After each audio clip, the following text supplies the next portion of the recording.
to wake up. It's not wake up 502. What is it? What is it called? Game day 502. You know what? The new man on the block just comes in already It's game day with 502. the hot takes. Game day Sean would be 502. so disappointed in you right now. No, he wouldn't. Trust me, he would not. As many times I called him to get to stand up and run, he would not be disappointed. And the fact this is not on his Twitter page or his Facebook page, he'd be mad salty. It's part I watch on the phone right now, like, hey, what's going on? I don't see myself. Man, they're not even doing the show now. I know, right? I leave town for one damn weekend. And the whole thing falls apart. But it didn't, because on YouTube, we can make money on subscribers. Success. So if you're watching live right now, please go to our YouTube page. I need you to do that right now. Make the sports show on YouTube.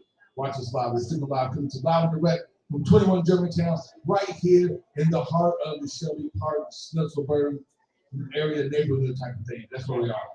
Having a great time, having fun. About to talk about this great Cardinal win, how they defeated the evil Wahoos of Virginia. That's right. There you go. So we have so much to talk about, so much stuff going on. Draymond Green punching people out of practice. Sometimes you gotta get punched. NFL is coming up tomorrow. Big games, By the dire way, games. it was not a sucker punch when Draymond Green punched him. It never will be a sucker punch for Draymond Green. It's not a sucker punch if you push him first. Draymond lets you know he's about to punch you. I mean, it's no secret. When he kicks you in the nuts, when he punches you, you know it's coming. If you push somebody, you can't get sucker punched in. No, man, like absolutely not. I think in best case you can argue you got okie dokes, but man, I didn't think it was going to escalate that quick. Though. That's literally where we get the when a push comes to a shove. Man, there we go. There we go. Man, so you know what? I'm gonna let you guys continue talking for a little bit while I go ahead and share the greatness it is. Our show with everybody in the interlands. All right, so you know what? First, can I tee it up? Sure. There's an article that came out today. It was like Satterfield loses. They lowly Virginia. He could be gone by the end of the week. No, he wouldn't have been. Well, Brian says no, it wasn't happening anymore. But I was on the article. Okay. That's the article said he could be fired if he does not win this game. So this is by Adam Rittenberg, senior writer for ESPN. That Correct. has no clue what he's talking about. For the man himself. Inside the local sports building. Well, you know what? I'm gonna say this. I don't not believe that he was ever gonna be fired. He lost his games because the excuse has been the league wasn't playing. So, we're not gonna fire the man. We're starting quarterback down. Honestly, I think he'll make it through the season, but I think his walking papers, his pink slip is written once he lost Boston College. I think right now it's a dead man walking, unless He's not, though. He's not, man. I'm telling you, this dude is like virus. He's Jason Voorhees. He's Freddy Krueger. You can't kill him. 5 of our last 6 games against ranked opponents. If he gets 2 of those, he saves his gig, right? No. 4. He has to get 4 of those? I think so. I'm not saying what I think he needs to do. I'm just saying when you look at things and if you are the guy that doesn't fire him. But it could be 2 if it's Clemson and Kentucky. Right. Yeah, that's what I'm saying. It's a wild. We're in the multiverse, It right? has to be those 2. I agree, but if he does somehow knock out Clemson or Kentucky, I think if he gets either one of them, he saves his game. If he gets Pitt, Wake, and either one of them, he won't be fired. But there has to be one of those 2, and he can't get dog walked by Kentucky by 50 again. If he does, it don't matter what he does, he's fired. I mean, that's how I feel, but I don't know how this whole thing's going to shake out. I honestly wouldn't. I mean, I just watched the game today and left, and when they said Malik's out, you know what, man, screw it. Why not? He's going to win this game. Louisville has struggled against Virginia. It took Lamar Jackson pulling a miracle to beat them, and with one of the best Louisville teams. We've struggled with UVA joining the ACC. Oh, I did not see that shit coming, especially when we were labeled, the year-end rival.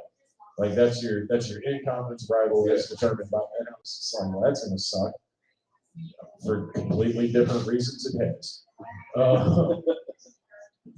so I saw Malik's not gonna be playing, starting running backs out, Yeah, this has got Satterfield winning by double digits and covers the spread written all over it because this has been the course of history with him. And hey man, shout out to everybody who's got to go in and do radio for the next 5 days from Monday through Friday because the most nightmare scenario to me anymore, like I feel like covering U of L, talking about U of L on podcasts, on radio, on television, it's prepared me for a lot, but the dumbest thing, and I want to get your all's thoughts on this, what really brings the crazies out of the woodwork and the only thing done in the coaching carousel is do not let your black quarterback get injured, go to the sideline, and let a white walk-on come off the bench and do something special because it gives people all up in their feelings. And we'll start hearing Sonny Will Stein over Teddy Bridgewater or over Lamar. You know what I mean? Like it gets real dumb with people. And kid came in today, 350 total yards offense. I think he had 270 in the air, 77 on the ground, a couple touchdowns. Prepare yourselves, gentlemen, because this week we're going to hear the argument: is Louisville better without its all-time leading everything at the quarterback position? Yeah, that'll be by the 3:00 afternoon shows on Monday. Will be start Brock Doman the rest of the season. That's serious. That's what the text lines are going to be. But come on, guys. Like we've been around the block. That's what the text line is going to be. That's what. Don't take calls next week, friends. And the first incomplete pass Malik throws in 2 weeks is going to be put Brock Doman in the game. Yep. Ugh.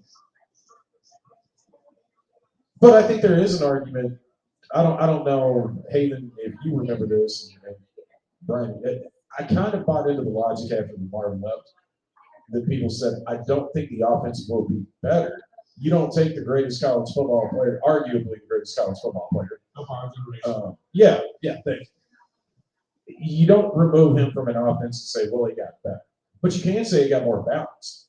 And that's sort of what I wonder if that's a fair takeaway to say about this game is that Seth was forced to, he didn't have a quarterback that he could just rely on and say, go out and make a play. That's his fault. I speak on it. That's his fault. Agreed. He's the one who wanted Evan Conley to be the next coming of everything, so he hasn't recruited over Evan Conley, and he hasn't recruited over Malik, who's a fifth year and is really regressing. He hasn't developed the quarterback position at all. He can say whatever he wants to, but he did not call the plays today. I don't care. He can say whatever he wants to. Lance Taylor called this game. You know what? I love the fact that Brian's been hanging around us so much that the Satterfield, I don't want to say Satterfield hate, but the Satterfield question now has even ebbed over this guy. That's ebbed for the booth. When we first started hanging out, I was like, no, man, Aiden, I'm telling you, Satterfield can do it. I don't know what you're talking about. Satterfield can do it. And I've been slowly talking to massage him, giving him the facts and things. Now he's come over to the dark side of the force line. And it's about this guy. You know, He got to go. Yeah, you got to chill. Here, hey, you know, man, like you're the only guy not in on the party here. Oh, he bought my man 50 grand. That's what we do around here. We make sure everybody's got. And what you said about when Lamar left, I thought the same thing because when we had Puma pass, that's more of a Bobby Petrino quarterback. Bobby Petrino had to change his offense for Lamar. Let me ask you this though, like without getting too far off on that, and we'll get back to Satterfield and current times. But I mean, I just looked at Lamar and said that's exactly what he left us for, man. That was that playbook he had played with Michael Vick in Atlanta. Oh yeah, you know what I mean. So the idea of him not being a Bobby quarterback, when Bobby gave a damn, when Bobby had a chip on his shoulder and wanted to beat people up and kick their teeth in on Saturdays, he is a dangerous man. And I don't think you can say there were players that fit his style. I look at him and think he is the ultimate chef. He's the ultimate coach because you can give him anything and he'll make it work. He'll adjust his system to what the talent he has to cook with, so to speak. And yeah, watching Lamar Jackson, I think there was a bittersweet irony to that because it was kind of like for all the Louisville fans at the time when Bobby left to go to Atlanta, I wasn't mad at him, man. Michael Vick was a phenomenal talent. Nobody could foresee what was going to happen as soon as Bob took the job. Like, he did not think he'd be calling Chris Bregman up to come play quarterback. You know, this was. And to Bobby's credit, And then he got to come back to Louisville, though, and give us that offense that he left us to go run. And brought up, you know, we got a husband out of it. I had no idea how he lost games with Lamar, but. Oh, I did. I was simple. Because it became, it's almost like with Satterfield in the league. It became too much of we're just going to run Satterfield or we're just going to let Malik do what Malik does. It's just like we're going to let Bobby do what Bobby does. Yeah, but we had Lamar and Jair simultaneously, and I think those are probably the two greatest individual on both sides of the ball. You can make it the guy that I'll make an argument in favor on defense, Elvis Dumervil. But Elvis played a position where you can collect stats because every third down, you know you get to pin your ears back and rush quarterback, right? Jair eradicates the side of the field. Well, now, I think that's a little bit of the Richard's history because there was one Sam Madison. Hey, Sam Madison and Ray Buck were nasty dudes. Kerry Rhodes was a nasty dude. There was a man named Peanut Whitehead that played for us, and if he wouldn't have had to retire from football, would have been one of the best we ever had on the defensive side of the ball. Yeah, I mean, the highest rated recruit. But I'm just saying, we had Jair and Lamar. We had two legitimate Pro Bowl, NFL Sunday premier. I don't give a damn where you have them ranked. They're top 5. Everybody's at that position. Oh, sure.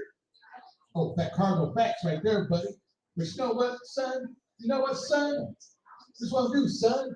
We'll take this back to Coach Satterfield because we won, son. We beat the Virginia Yahoo, what they call themselves. We went to the Clan Country over there in Virginia and Charlottesville, and we did them in Cardinal style, baby, with a backup QB. You will be replaced, UVA. How do you feel about that? 3 backup Light a running ticket backs. torch about it. 3 backup running backs, and then coach on a hot seat with 5. And our starting free safety was hurt. And the starting free safety probably was a plus. And the starting free safety was hurt. And Lance Taylor called him the offense. Yeah, he's doing whoever's on offense, whatever. We did it, son. What, son? What? And everybody talked about us getting Satterfield for his offensive mind, but he helped out in the defensive room this week. So maybe he's more of a defensive coach. Hey, you know, there's something. He should let Lance Taylor keep calling the offensive plays and him just keep going over to the defensive room and just stay away from the offense. You know, Bill Belichick always took coaches from one side of the ball and then would move them to the other. Meaning, if you were a defensive coordinator, he wanted you calling plays on offense because his attitude was, "How would you attack this?" And if you have, you know what I mean? Like, it's an interesting concept. When it works, you look like a genius. When it doesn't, you go, "Why in the hell would you do that, you old dumbass?" I mean, but I'm gonna say this. So regardless, a win is a win is a win is a win. They won the game, right? They did what they had to do. They scored points. The defense came in and shut down a prolific volunteer Virginia running attack. Held the Wahoos to 6 yards rushing. They had 6 sacks, 3 turnovers. We call them the Wahoo McDaniels. Don't ever disgrace the greatness of this Wahoo McDaniels. Like, in your life, I would smack the taste out your mouth in the glass, and I would DDT you. And for all our fans watching right now, they're more of a Chief J Strong though. yes. Oh, and speaking of wrestling, for those of you who have got YouTube, it's pretty much everybody. That's everyone with a phone. I know, right? Go to Vice News and search Beyond the Territories. I have a great, 40-minute story about the wrestling, about Memphis and Louisville wrestling territories in CWA. And it is awesome. Awesome. They talk about, okay, I'm digressing again. But I have to say it, right? This is so awesome, right? You have Jeff Jarrett, Jerry Lawler, another wrestler. Dirty Dutch Mantel sitting at the table talking about the greatest there was, Memphis wrestling. And they're talking about, like, on Tuesday nights in Louisville Gardens, when the fans got too rowdy and reach over the rope and, like, punch one of the wrestlers or try to fight the wrestlers. Who's having a fight that I actually have seen this myself. the police would pull him out, escort him out. But what they would do is escort him out to this room, put him in a chair, let the Russians come back and beat him up, and then give him the option of going home or going to jail after he got worked over by like Jerry Long or something. Hell yeah. Man, I'm a big fan of punitive justice. So that is wow. I'm telling you, man, you gotta watch it. It's awesome. I'm watching that. Like the subtitle of the whole thing is when wrestling was real. Because one of the stories that Jerry talks about was when one of the promoters of the Nashville territory got mad and thought that they were moving on his territory. So he hired this other wrestler to literally get in the ring and then beat up Jerry. He was having a wrestling match with Jerry Lawler. So this guy comes out of nowhere, starts to beat up Jerry. Starts to beat up Jeff Lawler, Jerry Lawler. They rally to beat him up and send him out the ring. And then Jerry Lawler cuts a promo right then and there on television. And all this is real. That this guy's actually gonna beat Jerry up like for real. And they cut a Friday, beat up for real, and cut a promo afterwards. My uncle was in jail with Buddy Landell one after got in a fight with a fan down there one Tuesday night. There you go. I love that our man Brian kept saying put a little bit of that Kentucky draw. Oh, was a old guy named Buddy. But they did. Buddy Landell. If Buddy Landell ain't a wrestler, I don't know what he was on earth to do. Nature boy Buddy Landell. He was down there Tuesday night wrestling. He got in a fight with a fan, got arrested. He was himself my uncle down there. That's amazing. Local Metro Corrections. Well, I guess it wasn't local Metro Corrections then. It was local corrections. So back to football, because we can talk about Tuesday nights with Cardinals like all day long, which actually might, because I'm running out of things to say about the little football team. But congratulations on a great win. They get a bye week. Well, it's going to be held. They're going to come back. They're going to take on the evil Pitt Panthers in 2 weeks at the greatness of this Cardinals stadium. The Pitt Panthers come to town, and we'll see. Because the problem with this Louisville team is like they're up and down. And it's literally like you beat a team, you lose a team. You beat a team, you lose a team. Like there is zero consistency. And there has been zero consistency. The only consistent thing in Satterfield's era is inconsistency. Yeah, I also feel like there's this huge draw with the Satterfield era. You beat the teams you're supposed to. You occasionally lose to the ones you're supposed to beat, but you never get an upset. Like in all honesty, and Brian, this is a question I've thrown out to Haven, I've thrown out to Sean, I asked friends of mine, I haven't had a chance to ask you this. Malik Cunningham is going to leave the University of Louisville with every quarterback record for a career. Because he's been here 27 years. Sure, but he's going to have all that. But in his 27 years walking this earth as a Cardinal, his greatest win is a non-January 1st ball game against Mississippi State. That or the one upset against Wake Forest when they were like. Okay, so that's where we are. I don't know. Evan Conley finished that game and beat them. He Malik did. didn't even get that. He got hurt. Malik got hurt in that game. Evan Conley ended up getting that Hey. one. And he ran that same play that Brock Doman ran today when he ran that 44-yarder. The exact same play that Evan Conley ran in that game to win the game. Exactly. And I'm not taking anything away from Malik. That's not a knock on him. I'm saying that's a knock on the coaching staff. That at this stage, this far into your tenure, you'll know your big win, your marquee signature win is Clyde, Mississippi State. Yeah. Really? Without their starting quarterback, Yeah. their starting running back, they had like 7 people that didn't play in that ball game. Yes. Yeah, did they have like a mass exodus essentially? Yeah, like the roster was just like, yeah, not Portland. So I think the question, like, what is Malik's signature win as a Cardinal? It would be that one, right? It'd be that one. Yeah, that one. Man, That's bleak. it is. I mean, think about it, the guy was been for 6 years. With That's all your the signature accolades he has, like he is unfortunately because of the coaching, because of the teams around him, he is I really hate saying this, but it's a paper tiger.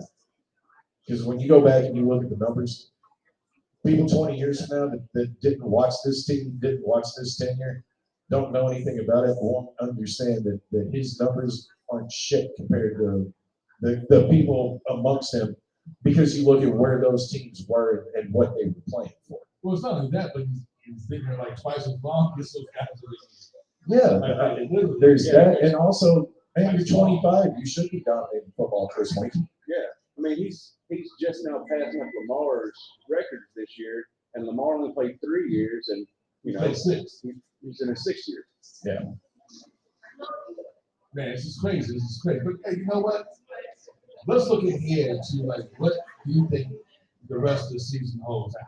I think that they will get at least one upset.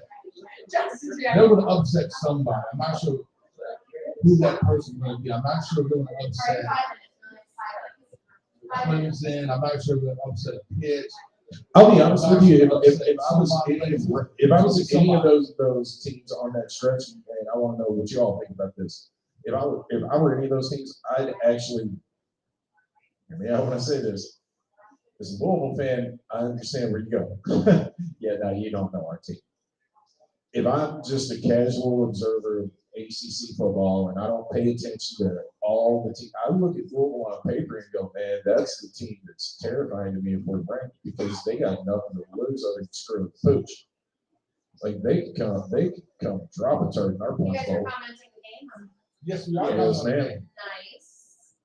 Nice. So what do y'all think about that? I mean, I don't know that this team will improve and make any strides, but I wouldn't want to play a team like this going down that stretch at the end of the year. I would, because I know this team with any sort of adversity will fall like a cheap seat.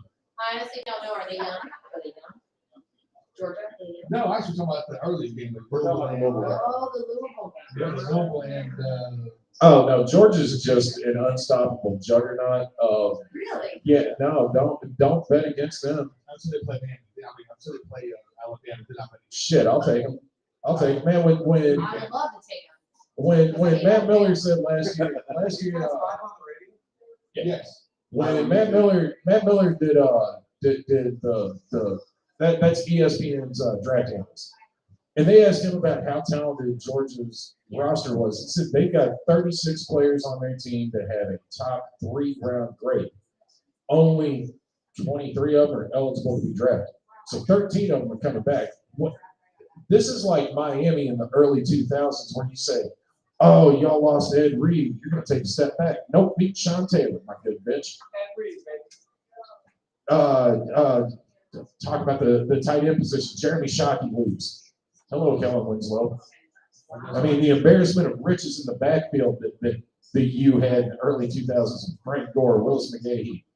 Edgerrin James. I mean, it was ridiculous. Like the worst of the three. Remember that nobody in college knew who Reggie Wayne was? I remember that. He was the guy opposite of Andre Johnson. So of 36, they'll still have 23. 23 are eligible for the draft. Correct. Last season.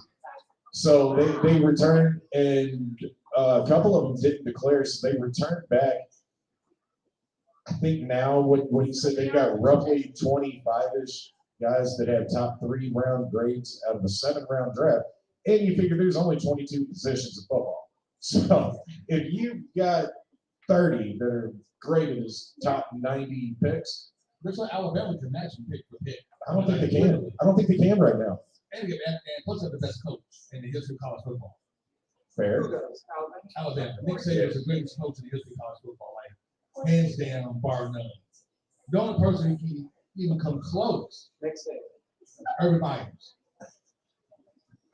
I'm turning the mic off of that. Urban Myers. I'm turning the mic off of that. Urban Myers, he's a great coach. I don't say he's a good I'm from coach. Florida. I would say he's a great coach. Well, yeah, there's a huge disclaimer to be made about when talking about successful college football coaches. Anybody that I say, like, that's a great coach and that's who I want coaching my team, I want him to stay the hell away from my family and my daughter and like my dog and all that. Because, like, you cannot be a good human being and a successful football coach in Illinois. This is awesome. You guys are great. Like, I truly don't believe that the two things can be. It's the same with football players. For sure. You got to have a screw One loose. I around. wouldn't discount Jimmy Johnson at all. Absolutely. You know what? You're Are we right. keeping it But you've been coached long enough, like with some men.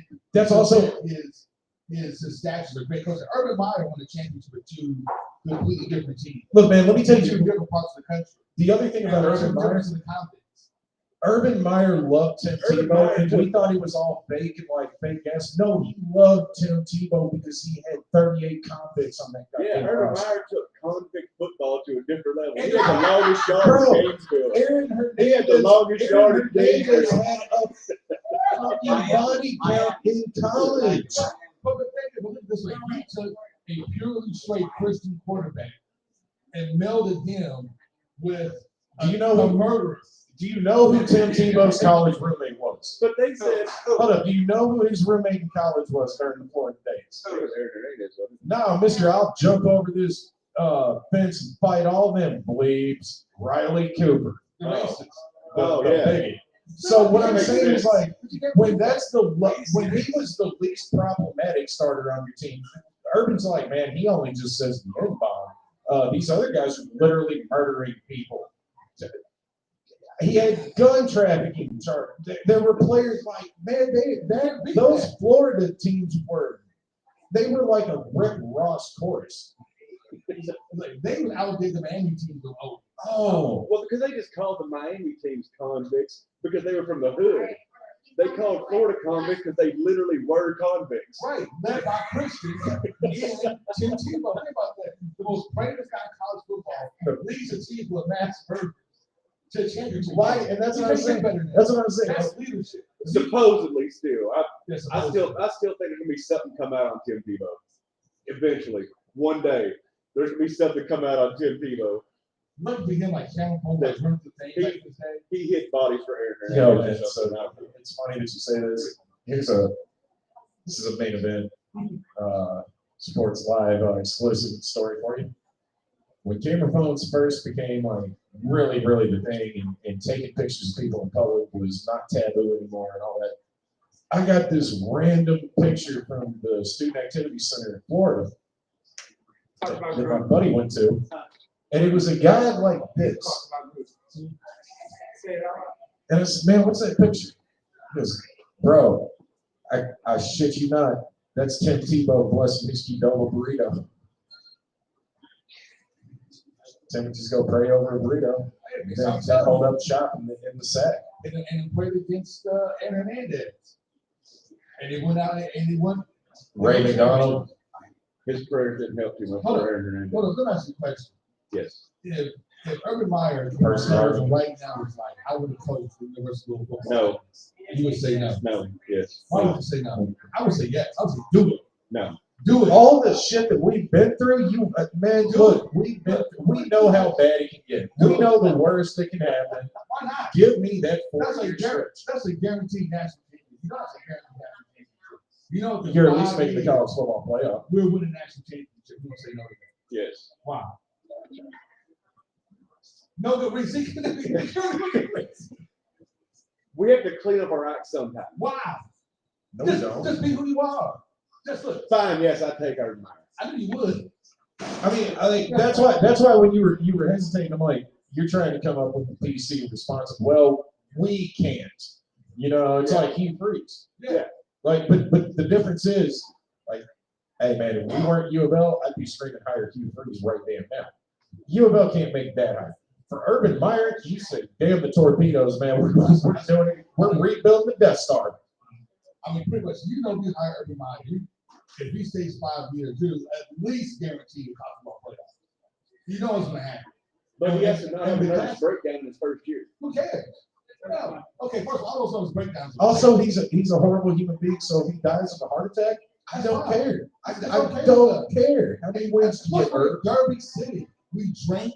This is what we do. We're at home of bourbon, hence right here. I mean, this is what we do. We have Derby party for a whole week on in drinking and debauchery. He will fit right on in. He does like debauchery. And He will loves fit it. right- There's plenty of college girls. Herb, we've seen you in Jacksonville, buddy. Let me show you around No, Derby when City. he was in Columbus in that hotel bar with that chick. That's what I'm saying. You've been slumming it up in Utah, in Gainesville, in Columbus. Jacksonville, in Columbus. Buddy, come to the Bill. We'll show you a good time. Last call's 4 a.m., Herb. Yeah. There's a thoroughbred lounge over here. On 7th Street. You can take him somewhere better than that. This is over Kentucky. Actually, I have that. Also, I like to think my Urban Meyer coaching at U of L wants to go to 7th Street. There we go. You know, we just went off the rails. You know It what? is. Let's bring it back. Hey, y'all be safe tonight. Yeah, that's how we go. You know what? That was the audience's fault. It was. That's okay. Though. I'm about to bring it back. Bring Good it game in back. Satterfield. But once again, this is the inconsistency. This is the most consistent thing, like I said, of Satterfield's career. They'll be inconsistent.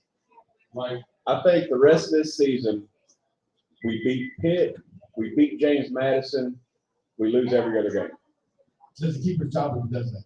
No, I'm gonna put money on right now that Kentucky's gonna lose by 35 points. Oh, I think Stoops gonna break it off. Anyway. oh, I think it's gonna be like 60. Oh wow. No, I think it's gonna be the worst loss we've taken to them. So I seriously think This this. I think this is gonna be Stoops' moment where he tells, and this is a joke that Haven's been making for a year now, but it's true. Now that you look at the mock drafts, Will Levis, congratulations on making it through the season healthy and upright. Now go get those ducats, my son. And he's gonna get his draft stock moved up 3 positions. this is gonna 3 be spots. Bob Petrino 1.0, up 50 points, passing in the fourth quarter. Yes. Yes, please. No. You can't say yes when you still have a drink in front of you. Oh yeah, you can. This is Kentucky, baby. That's what we do. Yeehaw! We can't double fist on YouTube Live. Oh, watch me. I love that. It's a YouTube live. I love it for those who've got our off-camera assistant. Shout out to the mysterious assistant who said, "Don't need anything." He even said yes. Pointed at his cup and said, "No." Hey, All it takes is one drink. You could have got you another one. Right? Like it's big healthy goal. so let's talk about what you see next. Now, you were in Santa Cruz camp the longest of the 3 I was. of the 4 of us. Count Rashawn. You was in the camp the longest. I exited, which is kind of weird because I was like, he was my first choice to replace Bobby. And the fact that I was the first one off the bandwagon, Thank you, mysterious assistant. I think says something. So you gone there the longest. Like, what was the breaking point for you where you were like, nah, son, The Syracuse game this year. this year? Yes. But Syracuse is good. They're a good team. But we shouldn't have got cooked like that. It's more of, I guess it's more of a culmination of how this whole season's went so far. We shouldn't have lost to Florida State. We lost to their backup quarterback. We shouldn't have lost to Boston College. They are the worst team in the ACC. They may be one of the worst teams in college football. So it's more of a culmination of everything this season has presented to us compared to what the offseason presented to us. I was wanting to give him a chance just because of the recruiting class he has coming in next year. But if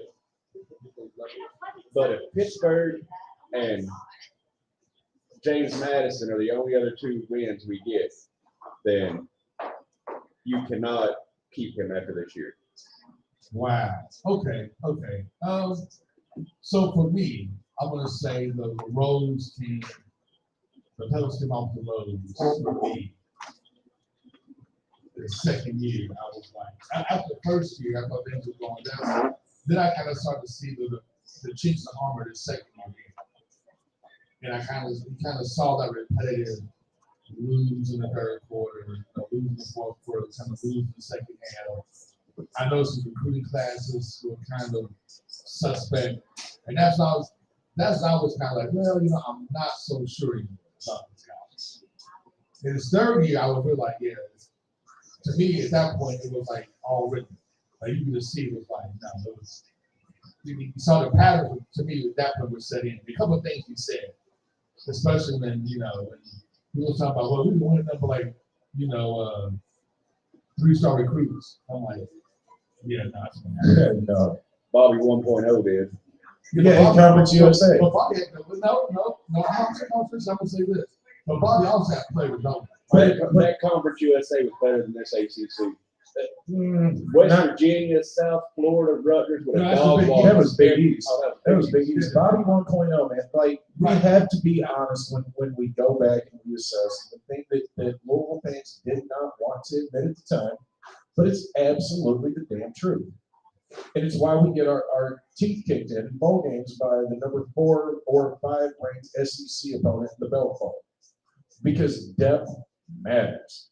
For years, I always said if we were playing NCAA football on the Xbox, you know, and if it's just my starting 22 against your starting 22, we're in the conversation with damn near anybody in those Bobby 1.0 days.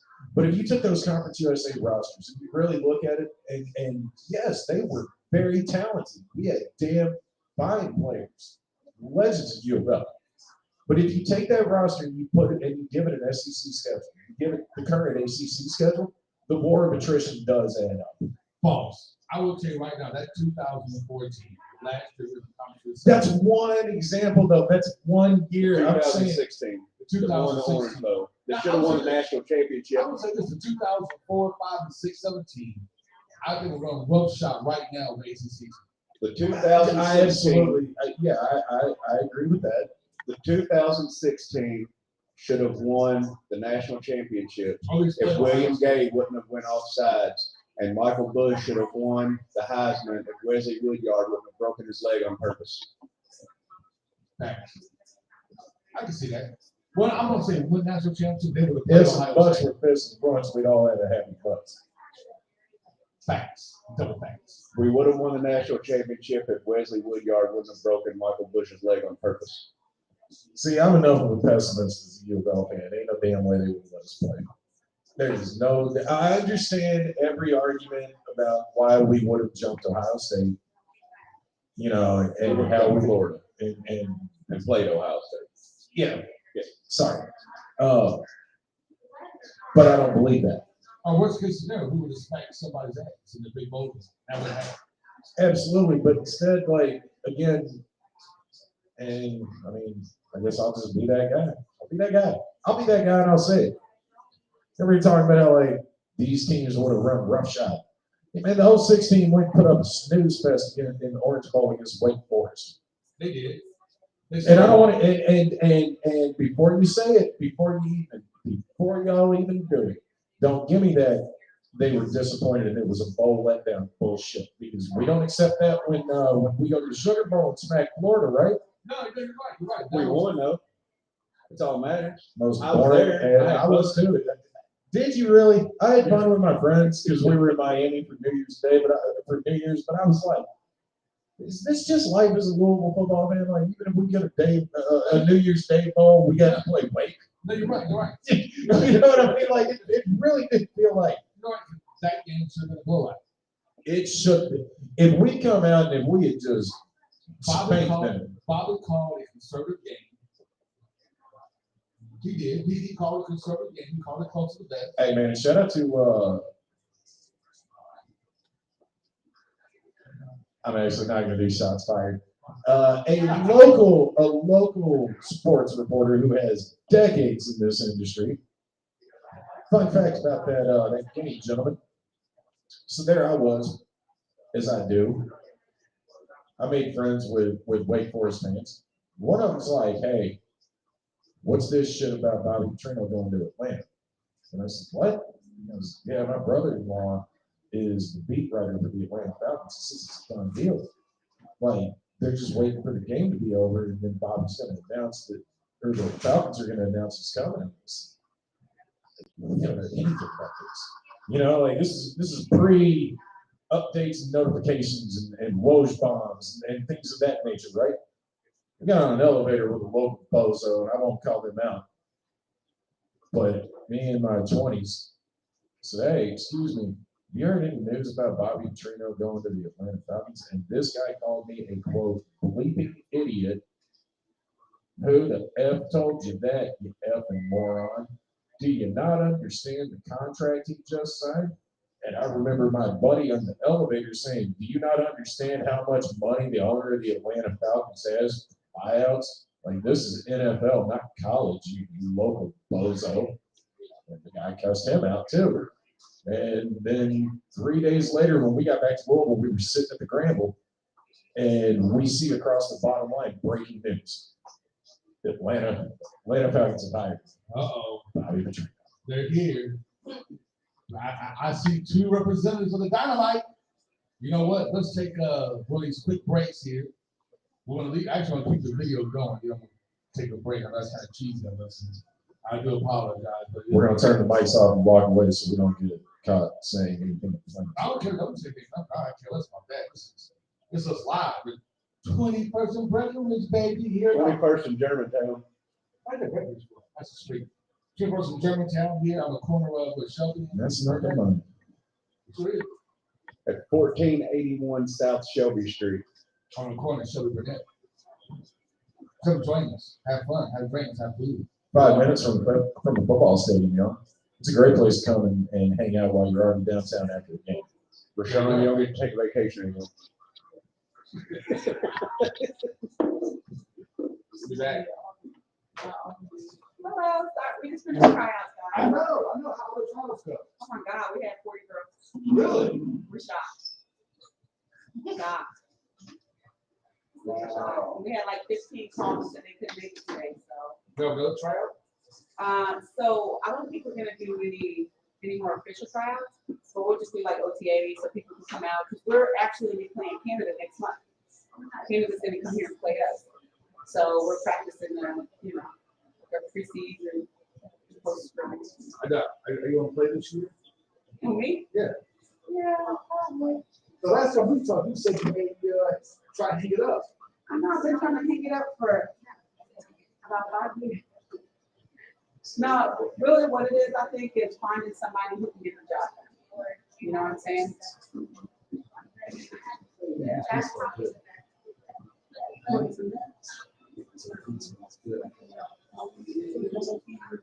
Let's order something. Hey, Joe. Sir, could you quietly pick up some of the menu for me? Is that what it is? What? Could you pick out something on the menu for me? I trust you, man. Just go. Let's go blindly pick out some surprises. Blindly pick out something. That's all I do.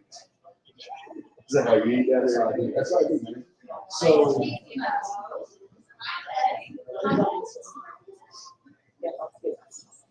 Shelby Burnett. Oh, we're going to Shelby Burnett. My daughter plays a game.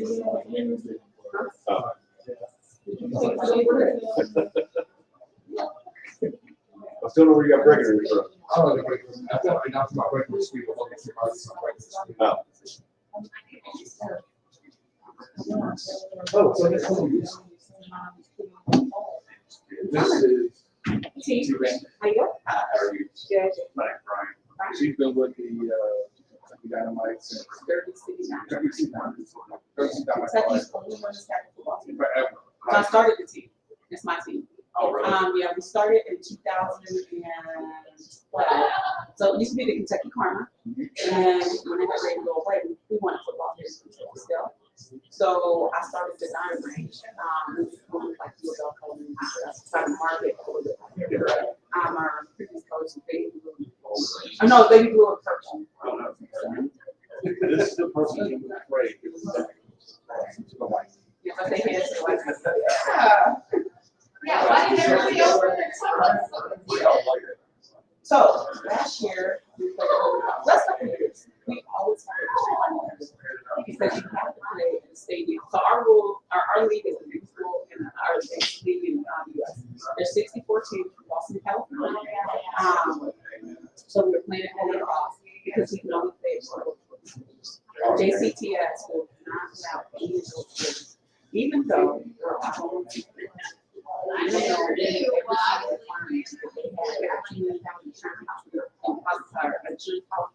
they still won't let us play. So we go to JCPS or like the cells or you know what I'm saying? But at the end of last season, our playoff game against Baltimore, so we're hoping to win some of the whole state and play team we can capture the whole state of Kentucky versus just being out here. And this is the crazy thing, like we have people from Miami this morning play with us. They come up from Alabama, Chattanooga, Indianapolis. They come from all over Nashville. Our head coach is from Nashville. So we have people who come from everywhere to play with us. But just to see the support of it was so hard. And so many people, I guarantee you probably said, I never heard of that. But we won the national championship. We are the first team, the first professional team to ever bring a championship to Kentucky, period. Right.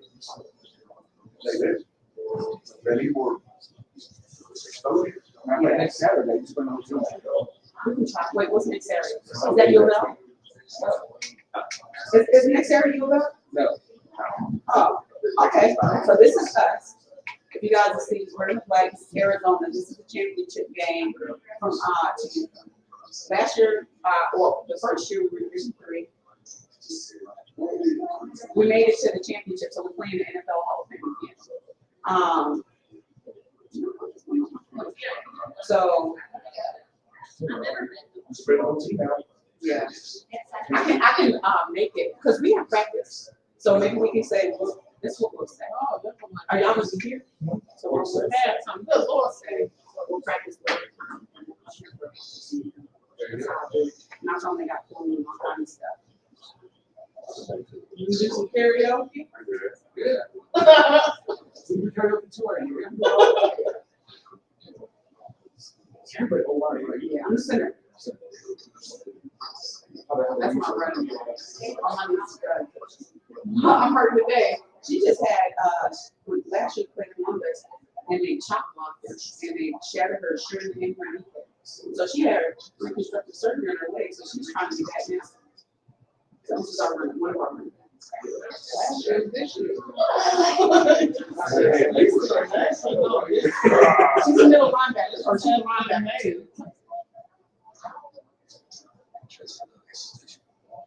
So it's 11 on 11 pool. NCAA, 11 on 11. I think the only difference, we can have a couple of nuances that we'll have to take on change a little bit. Like, because, first of all, no number restrictions. So most teams only have, I would say, the average team will have no more than 30 players. So a lot of people go like she's a fullback and a linebacker. You know what I'm saying? Now me, I'm a so okay, I'm a teacher. Grandma. You like about 35. Yes, good. 35. She's glad. That's what I was about to say. I'm supposed to be like 25. You're older than that. You're like 38. But, you want the question? I'm gonna I think trying to get the word out about the team. When people do come watch a game, they're surprised. You know, they're like, oh my God.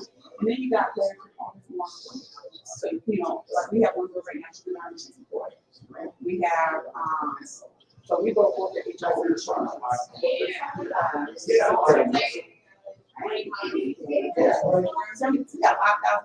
You know, he does? I have no idea. Okay. I know we're taking them. That's not like an answer to, you know, it's trying to work forward. Yeah, there you go. It works out.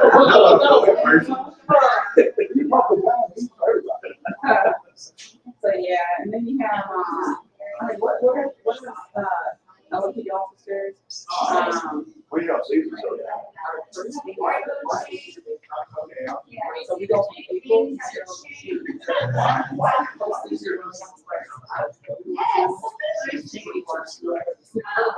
so like we just went to Mexico last month and played against the national Mexico. So our league is got team. We went there in February. We won the so we just every week is or every week, every month is something. So a lot of people don't realize that. I think the difference between women's football and men's football probably is the so women, you know what I'm saying, and the guys, because we have one or two people not there.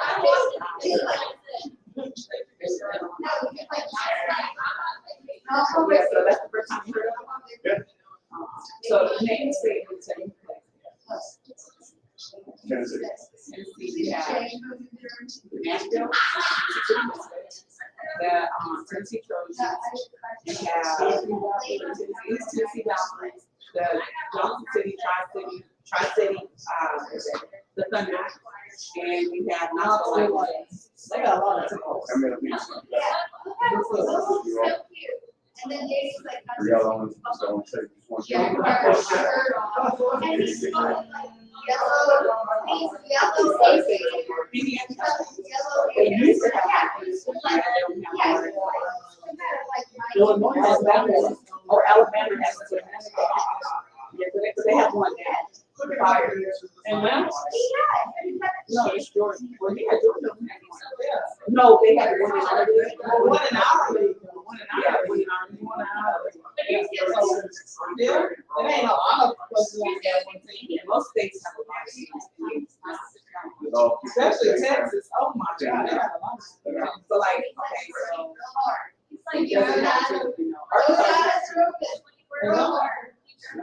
That's where you came from. Are they joined with Louisiana? Yeah. Who else don't have a team? Even New York has two teams. DC has a team. Don't have a team. Okay, so. Yeah, our division doesn't have one. We have three divisions. We have one. That's like Alabama, your division two, like your University of Louisville, your Navy. And then your JUCO, that's what they do. Would be like, we were in division three. It's then you actually championship. So the division one winner is your Boston Renegades. They have won 5 years ago. They have so much clout that the Patriots fly them in to Canton on their private jets. And they do all their special justice. Oh, wow. They keep up the little muskies and all. They have the whole, They bring their, papers guy. yeah, they bring their, Oh, I forgot, whatever the guys are. like the color guards and stuff and all. They have the whole nine words. Like, That's the Renegades. yeah. But so what's cool is normally when people win, so when, just like we just lost by 1 point last year. They're called the Mount Blaze. And, Virgil Southern. But, the Broncos actually come and do it first one. Oh, well, And then the other team, Boston, always goes to Patriots. When DC won, it went to like, everybody has all their teams. And we won. We didn't get nothing. Well, the mayor gave us the day. Oh, wait, I just. No, and I'm a student of you, they still say no. oh, Yeah. We did. We wanted, U of L to We just, couldn't you know, how they even bring play you on out. their field, like, we couldn't even. Well, I could play on the field if I want to play 5,000. I'm talking about for them to at least just give us their practice field or something, you know what I'm saying? Yeah, Like something. Traeger. Oh, yeah, you look like you're trained.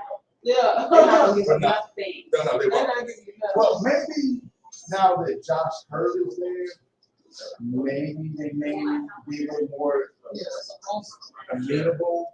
But I know Tom was like, Well, what's so bad is our head coach, his son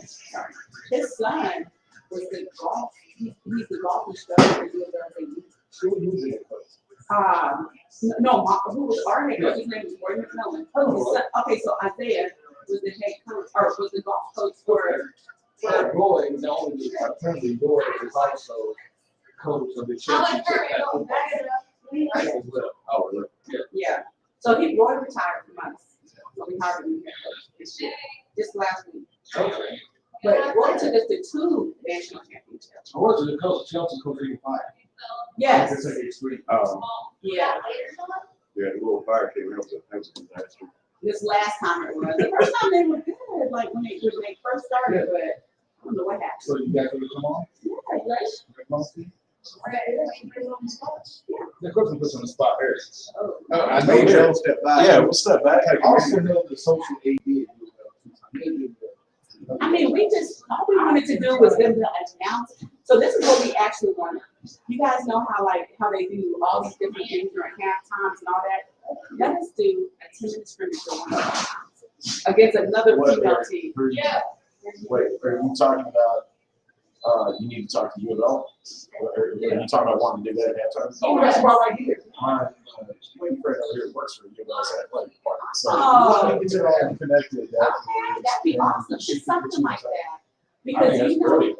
well, I was just telling him, every other championship team, when they win, but when BC won, they went to the White House. When Boston wins, they go to the Patriots, they do the Patriots win toss. When Mile High, they beat us by the 1 point last year in Denver, and they just did the Broncos win toss. Well, and just being honest, the way I was, I would love to. U of L has made it outward, absolutely, Title IX. Yeah, Sports, right. blah, blah, blah. So what the fuck you gonna do? Yeah, put up or shut up. Yeah. Last year, we didn't have a field to play on, and that's why I told you, we ended up getting K-State, because he was like, oh, well, they're black owned. and black K-State. so- Yes, sir. Oh, I are play you? football at K-State. Did you? I want to take the whole team and go to K-State and watch one of their games, because he took us to his field and he let us, we hosted Baltimore there. Okay. So, I mean, that was cool with him, you know? Yeah. Oh, that's cool. You want to drink? You said you wanted to talk about. I know, I said I need some caffeine. Yeah, I probably Then did I that thought, too. Lord, I know, everything popping and I cracking. said, we have been wonderful since Mexico. Well, what, a month ago? Huh? It's a long time. It's good. Coming back, folks.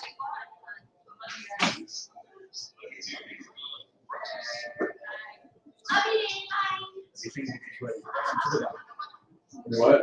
That's the team that plays us to the white. There you go. Oh, yeah. How you doing, BT? Good. How's BT? Good, man. Good. I mean, fair enough. How's the schedule? I saw a good work here next week, so we all on Saturday, so maybe Saturday or Sunday.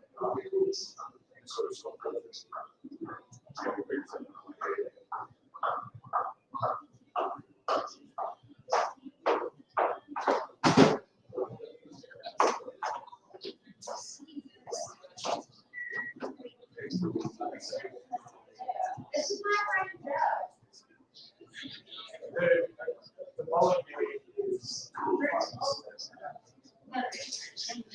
The chains only go to you. They already know. Hey man, seriously, we gotta hang out some.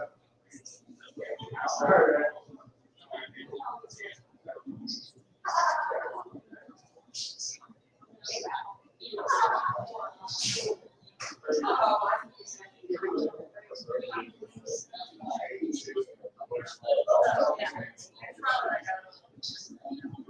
No, seriously.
Hey, with this NFL next, think about what we're getting from You're talking about how much my Cowboys suck. I don't care. Ooh, our new coach loves the Cowboys. What? The way it hurt me to say that. Our Cowboys suck. I mean, I don't trust the The Cowboys, she loves them. See, we have. I'm a Bears fan. I feel sorry for you. You need a hug. I'm so sorry I for think you. we should drink or something. Give me some burgers with that hug. No. But I love the Bears. You don't like the Bears? Just the Bears? I just went to Chicago, but Oh, boy. I probably should let her have this itty bitty little tiny chair over here. whereabouts? Is your microphone over here? Okay, folks on Facebook Live. We're coming back. What you need? He served out of the brisket last night, so now today is full court. I'm not picky. No, this is good stuff. Yeah, right here next to me. Now watch out now, she's the argument. Uh-oh. Okay, the count of three is coming back. 3. Here we go, it's quick. And welcome back to Game Day 502, coming to you live from 21st in Germantowm, here in the corner of Shelby and Burnett. I know my man Brian over there is looking at me like I should give the exact address, but just drive down Shelby Street. 1481 South Shelby Street. Drive down Shelby Street. We hit Burnett, we're right there in the corner. You can't miss us. Right across from Boston's Hardware and some random gas station. Yeah, that's it. Shelby Burnett, or what's the address again? 1483? 1481. 1481 Shelby Street. Just drive down Shelby Street. One way, you can't miss it. Right there in the corner of Burnett, right by Manual Stadium, baby. Home of your Crimson Rams. We can break right on camera, it's okay. You're good. No, you're fine. You're fine. Yeah. Wonder all the good people see look at that high quality water here at 21st. But I'm telling you right now, 21st and Breckenridge, man, high quality water. Just the best. It's like Avion flowing through the taps. I'm telling you. Only the best for the best. Only the best for the best. And when you guys come here, don't forget to tip your waiters. Don't forget to tip everybody. And especially take care of my girl Jax. Because she's awesome. She's taking care of us. Giving us all this food, giving us drinks, making sure we stay hydrated as we bring you the best sports talk, the best sports in all of Louisville, Kentucky, worldwide. And as we talk about bringing you the best sports worldwide, it is my joy, my pleasure, my excitement to bring you the greatest expression of football in the state of Kentucky. I'm not talking about the Wildcats. I'm not talking about West Kentucky. I'm not talking about the Thoroughbreds or the Racers or the Yahoos or St. Eggs, and Trinity, none of those bums. No, bums. Bums compared to the greatness that is, the tradition that is your Kentucky Dynamite right here. Tell right now. Hey, how y'all doing? Doing good. Now, give us like a rundown. Like what is Kentucky? For those who don't know, for all our listeners, like there are millions of people watching right now. What is Kentucky Dynamite? So first of all, we're called the Derby City Why you call Kentucky? Right? Derby City Dynamite. How am I get that from? Right. So we are Kentucky's only women's tackle football team. We've been around for 10 years. This will be our 11th season. We've made it to the championship the last 2 years in a row. In 2021, we won the national championship for the Women's Football Alliance at Tom Benson Stadium, the NFL Hall of Fame. We played Arizona. Whoa, stop. Did you say the national championship? The national championship. Yep, we're the Division III national champions in 2021. Last year, we went back to the championship. We fell short to the Mile High Blaze out of Denver, Colorado by 1 point. Huh? Oh, that was this year. Yeah. So last season, this year. But we're going back to the championship again, hopefully next season.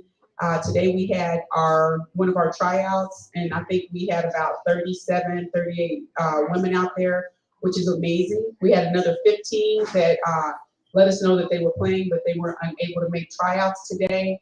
So we're looking to get that roster up, to get some fans in the stands, and show you guys, women's tackle football. And this is like real tackle football, pads, the whole nine. There's no holding back. Just real, honest to God football. This is real, honest to God, hard hitting, busting your head to the white meat football. So we play NCAA rules, 15-minute quarter or half, quarters, 2 halves. We do everything that the guys do. We hit, we catch, we throw, we kick, we do it all. Everything. If ever you want to see a game, you can check out YouTube, type in Derby City Dynamite, and it shows all of our games, which were live streamed for the last 2 seasons. And then you're also a player as well. I am the center. That's what's up. The center, that's like the quarterback and offensive line. That is. And yourself? Your name? Introduce yourself real quick. I'm Dick Kennedy, number 34. I actually play fullback. I used to play a little linebacker, had a little injury. So now I moved to the D line. So I play some D now. Okay, there we go. So if there's anybody out there that's thinking about like, man, how can I support you guys? What do you guys need? Like, what can we do to help support a championship football team here in the city of Louisville? So I think the biggest thing is getting the word out about the team. A lot of people don't even know that women play tackle football. We have so many women athletes that are coaching in the NFL now. Katie Sowers played in our league. Jennifer King played in our league. Lori Locust played in our league.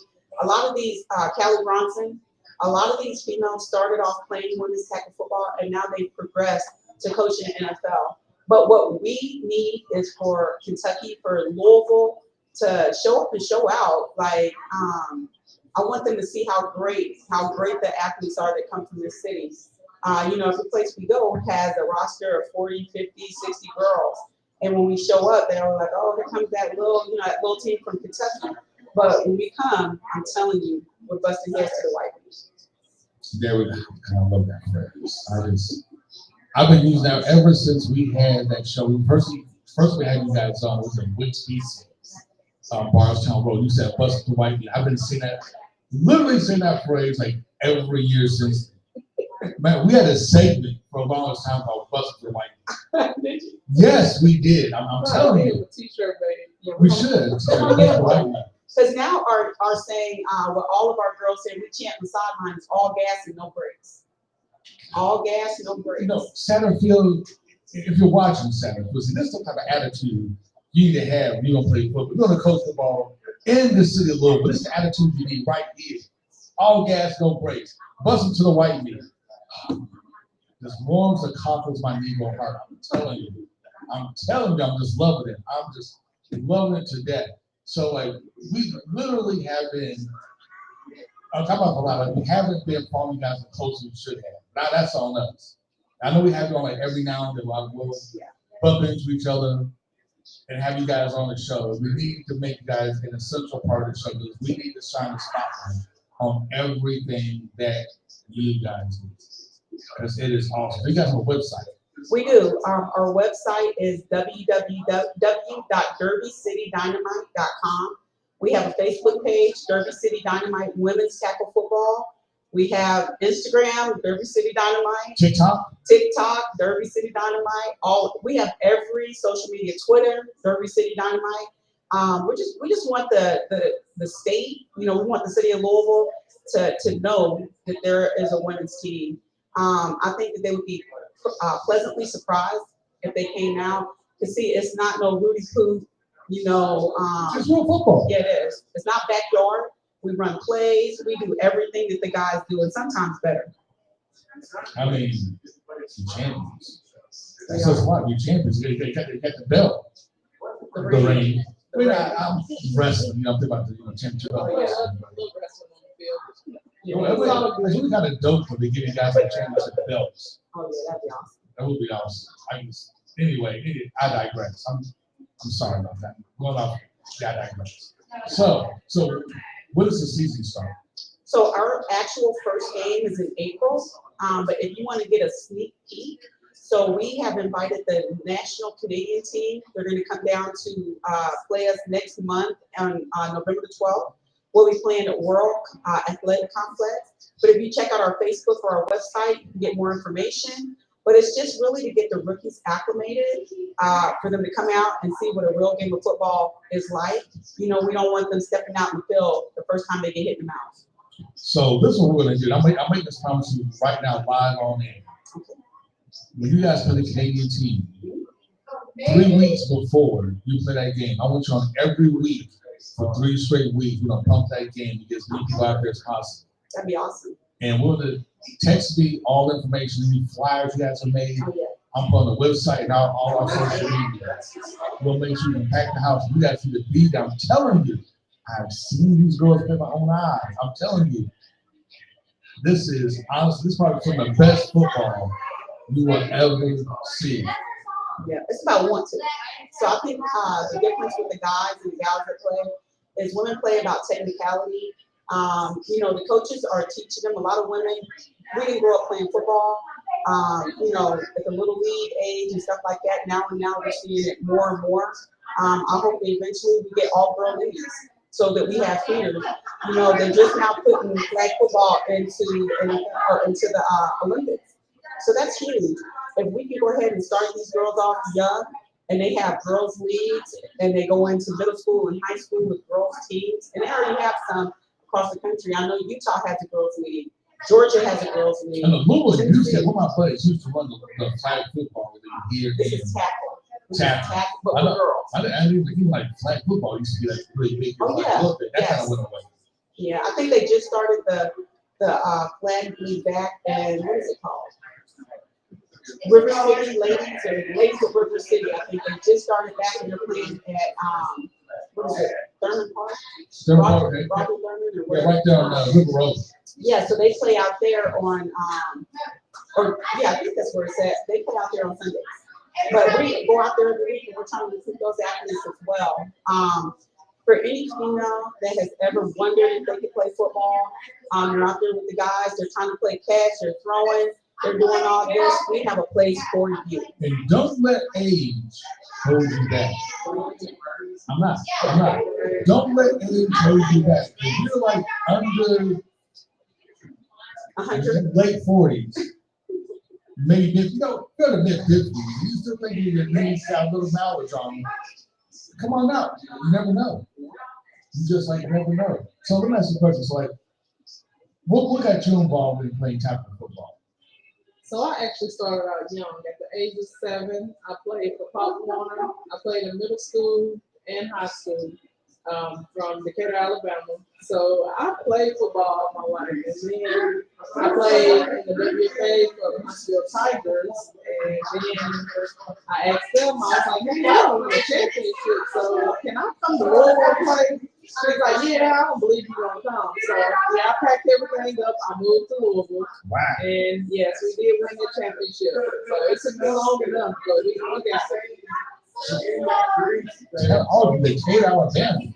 That's like football country. I know. Man. And I'm always there. So You know, I'm gonna be hurt right now. It's almost getting busted up as we're watching the show. Like, busting that ass. I know. And I was been sucking for a long time. We gotta find the right coach. Usually more than that. Because I was getting busted the white people. Your quarterback took up on the scramble and dropped the ball. He literally just dropped the ball. He was like by himself and then dropped the ball. Yeah, we struggle. I know. But we love you though. So okay, you from Alabama. It's like, why don't they keep Alabama? Lee Cunningham, quarterback. Oh, okay. From a pass. You played before you go down to XFL. Actually, Jordan. Sorry. The team is busting their ass. But anyway, but you know what? Nobody's busted the Jersey Chicago. Well, we have got our ass busted plenty of times. I'm trying to help you guys. No, but I'm telling you. So I don't consider it getting beat. I consider the lesson. Either you win or you learn a lesson. Now, if you don't capitalize on that and you don't get better, every single year that we play, we try to play the best of the best. Because even if you take a loss, you learn from that loss. And when you get to the playoffs, now you're already battle tested and you're ready to do what you need to do. So if you take all these weak schedules and you don't play nobody at the end of the year, when it's time to go to playoffs, either you're gonna find yourself watching them on YouTube or at the stadium. Oh, and that's the thing, another thing with our league. So with the WFA, they do film and broadcast our film or our games on ESPN. So that's a plus. We're really, really trying to grow and really trying to take football to the next level. So let me ask you this question. So what's next for you in football? You've been doing this for a long time. I'm a 20-year-old veteran. I wish I was 20 years old, but people do right now, I think like early 30s.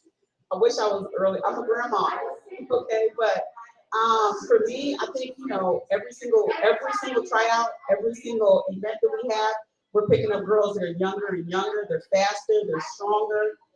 Some of these athletes are absolutely amazing. Track stars, basketball stars, Team USA softball, all of that.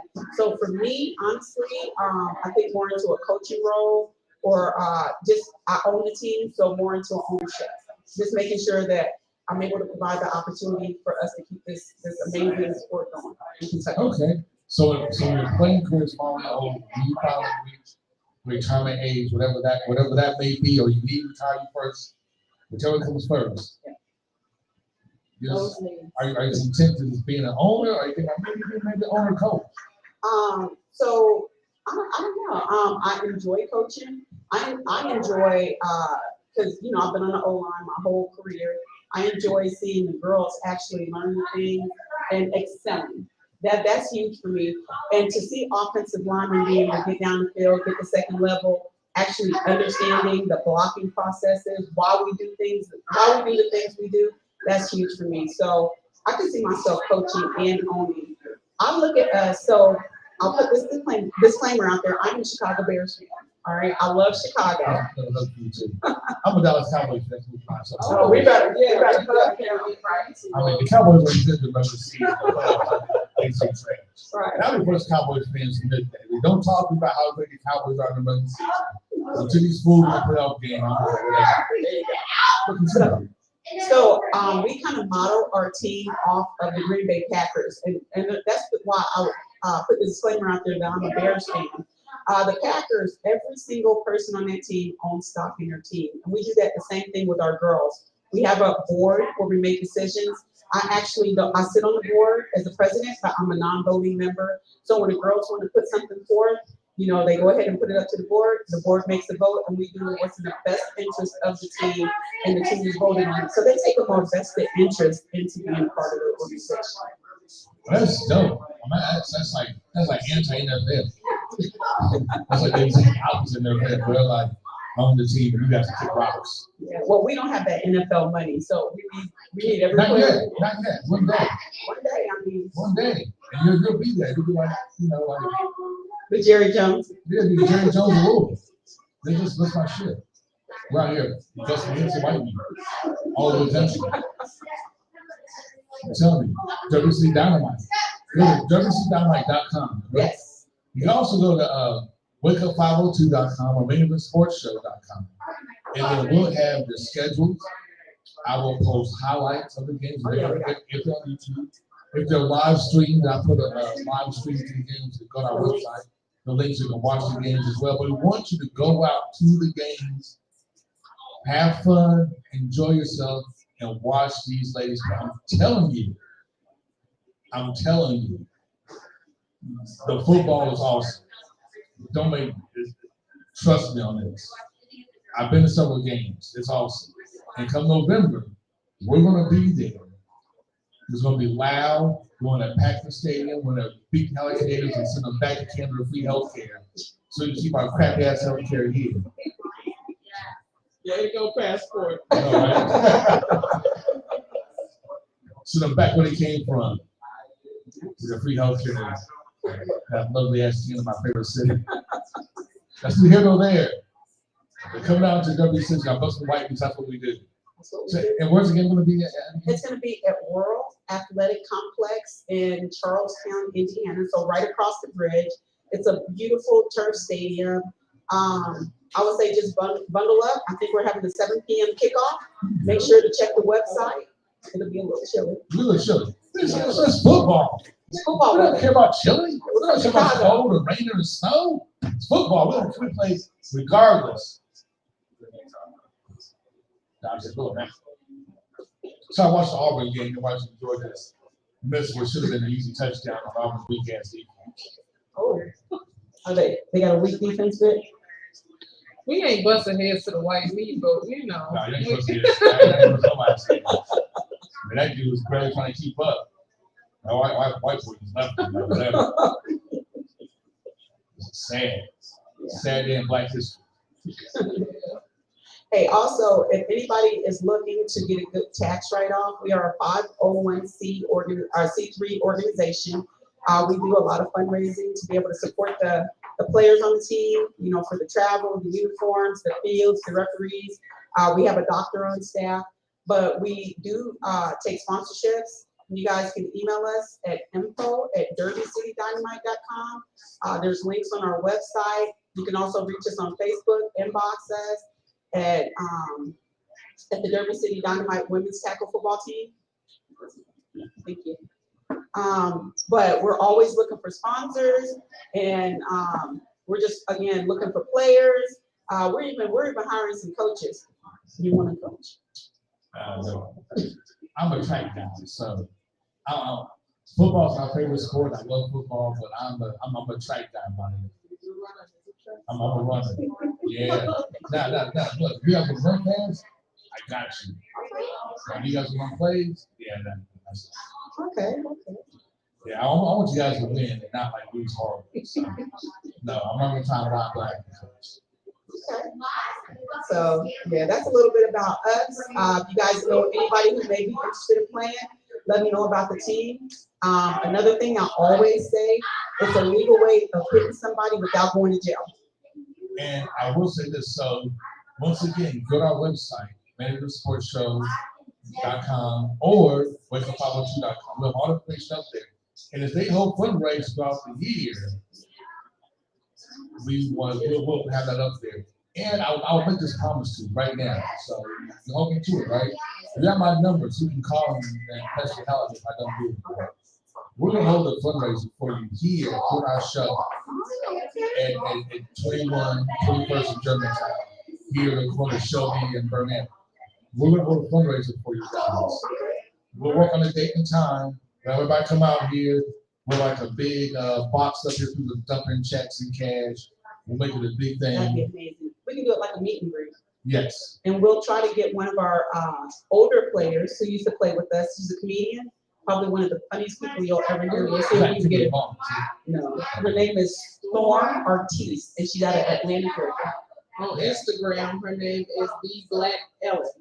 On Instagram, look her up. She's funny. Man, you guys got like, man, you got like a roster of people like all over the place. So I tell you what, maybe we'll do a comedy show. Oh, that'd be It's awesome. a, it's a fundraiser for. Okay, there it is. I'm gonna Comedy breathe show into sounds it. good. We'll make it happen. Do a comedy show here. 21st Breakers will make sure that you guys fundraise and get your new helmets, new pads, uniforms. About some Make new sure- needs. Yeah, I think got on the budget. How many needs you talking about? We need about 4.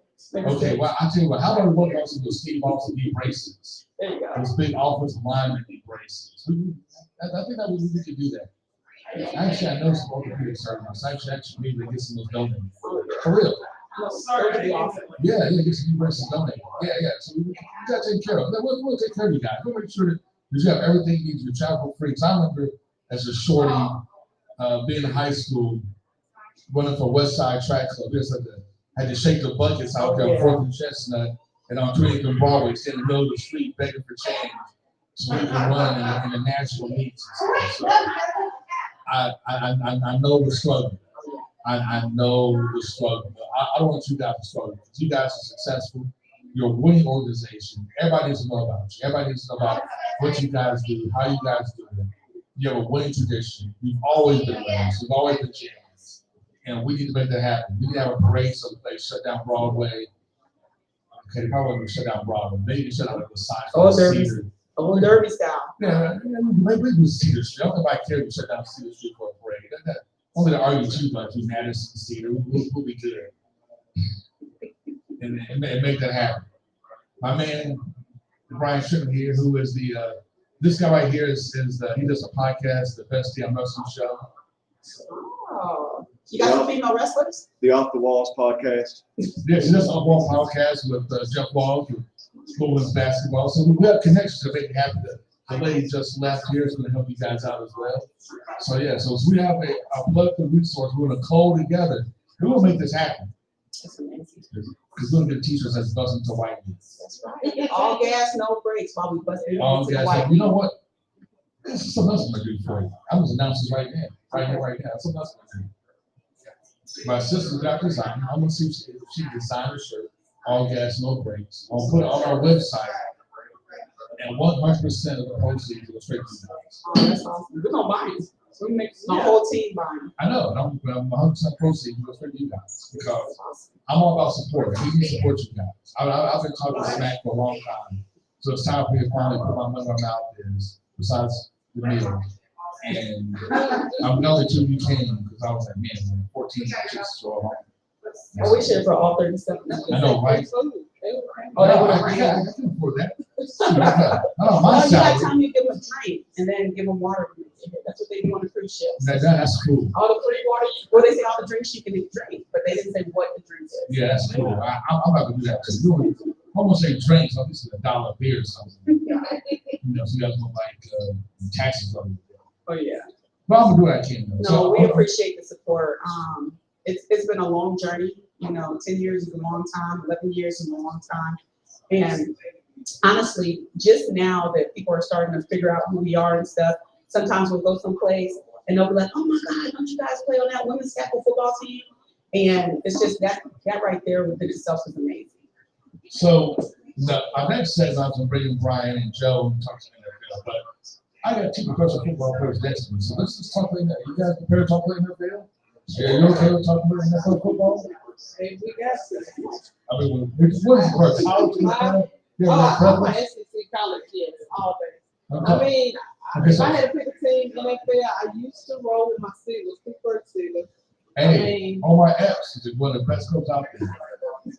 You can't tell Mike Tomlin is something like Omar Epps. No, notice you've never seen Mike Tomlin and Omar Epps the same spot at the same time. I'm just saying. Never seen those 2 brothers together. I'm gonna tell you a crazy story about Omar, Mike. So I don't know how many people know that Mike, he got me calling him Omar Mike. He used to coach at Cincinnati. He actually went out and recruited my brother, and my brother played offensive line for the University of Cincinnati. He's a Bearcat. And Mike Tomlin picked him up out of Kansas. Now, there you go. Boom. So, your favorite team, your Steelers. Yeah, well, The Bears. the Bears. Okay, so let's talk about that. So, how do you feel about your Steelers? I know the Bears are pretty much. Oh, The yeah. Bears are the Bears. Their defense definitely gonna shut everybody down. I mean, I'm confident in that. Are you confident in Mr. Trubisky and go ahead and move that to the victory? No, he's a starting quarterback of your Oh, Pittsburgh. no. There's no confidence at all. Just No. none. All right, so if he had come on, I think it's a better question for you since you're owner. If we had to start an NFL team right now, and we gave you a choice, who's pick any player that would build your team around, who would it be? I know a lot of Well, what would you think? You first. No, you don't. You first. We can build your team like any player in the league right now. Who would that It's be? like fantasy football. Who that Patrick Mahomes? It could be Tom Brady, but not young Tom Brady. You got to be the 45-year-old Tom Brady. Oh, no. You mean the Tom Brady from From Tampa and Yeah. Giselle? Tampa Tom Brady. Oh, That Tom Brady. I would probably pick. I love Derrick Henry. Really? Yeah, I'm taking Derrick. You would build your team on running back, and you would build your team on wide receivers. Really? I'll take Metcalf. You would He's build your fast team. too. Yeah. You would build your team on Metcalf. Yeah, we just put it in the air all day. But see, with Derrick, you can throw and you can pass. I mean, or you can pass and you can run. He's more runner. I was surprised you guys didn't say like Patrick Mahomes. I would take. You would build your team on Patrick. He good. He's the best quarterback in the NFL right now. Yeah, Alright. Russell Wilson struggling this year. I don't know Well, what's I mean, going on. I mean, struggle because the Broncos have him about to throw to. They're trash. I mean, you know something. We got wide receivers going to struggle. I mean, look at Tom Brady. I mean, you got the greatest quarterback of all time, but if everybody's hurt, I mean, We he can don't put a- go we to can put Gronk it in the anyway. I mean, Gronk is his go-to, so he don't go there anyway. man, Broncos talking right now, still cocaine on the beach. Too. With his 5 brothers, right? His 5 Four brothers. yeah. Well, no, Broncos, he's fishing, doing weed and cocaine all at the same time. And that's Joe's coming to answer this question. Oh, yeah. Who would you use? All I'm saying is I have cousins who look like Gronk. He ain't on coke. He don't need that shit. There we go. So, Joe, come here, Joe. So, if you had to build an NFL team right now, who would you build your team around? Like, if you could pick any player in the NFL right now. Number 1 pick. Yeah. Anybody right now. So, if you could pick a player off any team and you could build a team around him, who would that be? Okay, so I'm gonna try to not like make this a long-winded speech, but the thing that you learn about having friends that play pro ball, it usually takes the stars, the moon, and the sun to align. There are only a handful of people who you can just say, "Give me that guy, and I'm gonna win." Yeah. You gotta have a franchise that's committed to what do you do. Do we have a coach that puts you in the best moment to do what you do well? Those things are that's more important than anything else. So everything is straight across the gate, and I'm an owner and I just draft a team and then I hire a coach. Lamar. I'm taking Lamar. Not Patrick Mahomes. Nope. Not Tom Brady. Nope. Oh, no. But Tom No, Brady. because the other thing about Tom Brady is a piece of shit, man. I don't like him as a human being. Who cares? He's a No, ball. man, no, because I can get a baller that I also think could be a community leader. Who cares about you? Lamar Jackson. Tom Brady is proven. No, hold up. No, we're gonna do this. This is a Louisville podcast, so we're gonna just say this. What does Lamar Jackson not do if you're a parent that makes you say that's exactly how I want my child to behave? Weren't you the guy about an hour ago talking about you would take Urban Meyer as head coach? Man, now that the NIL is there and kids can get paid, like, come on, baby, it's all open. Murder is murder. Is it though? That's why we have murder and manslaughter. Okay, the courts are the courts. You're taking it in a whole nother direction, though. Goddammit, Lamar. I'm taking Lamar. Number 1 pick. BT. What say you? Who am I taking to build a franchise A around? franchise right now. You're gonna build a franchise right now. You're a team owner. You work the. I think we should get 2 players though, an offensive player and a defensive player. Who did y'all say? I said Derrick Henry. Derrick Henry. I said DK Metcalf. DK Metcalf. Who did you say?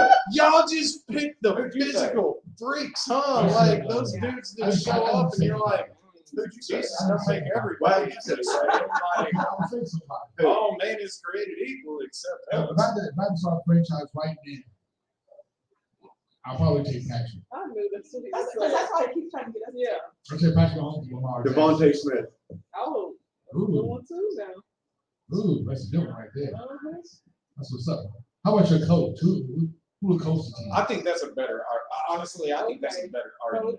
I know. Sean McVay. Really? Sean McVay. Eric Bieniemy. He's a drunk among Airbnb. Hey, you can't argue Airbnb. The only reason they never gave him a job was he had cornrows. That don't count. That's facts. The only thing that does I'm getting him cheap.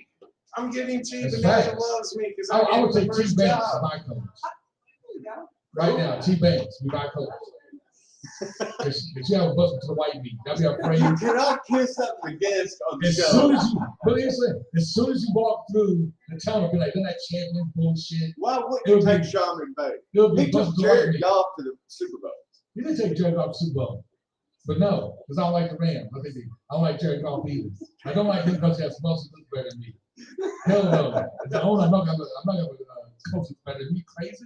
Who would you take there? Should I take him Boy, to coach? somebody go with Mike Thomas.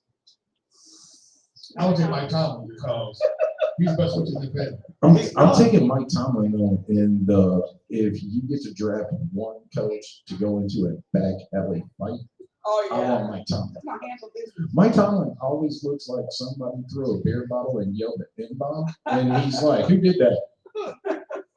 Hey, Omar Epps is real. Hey, Omar Epps is real. He's real deal. Sam, I man. mean, the man has he has letters like 2 different sports. I mean, look You know my favorite Mike Tomlin stat is he hosted Darren Sharper on his visit to William and Mary, and then coached against him in a Super Bowl. Life's crazy.